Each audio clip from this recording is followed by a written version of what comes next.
Hey guys, today I'm just gonna talk about my Lamborghini Urus, the mice one I just unboxed on Diecast. It also kind of looks like my lamp too, like round and orange. I just got this little Remac right here, just kind of spinning around. But yeah, I just want to say that it kind of looks like a, just kind of put a glowing orange. Just pop it open also. So take it out. There we go. It's pretty cool too. Give it a little spin. Also can open the doors and the trunk. Have the little V8 in there. Give it a little spin around.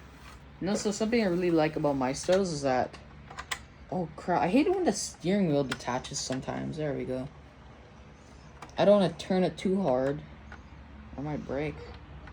It's pretty cool too. But anyways.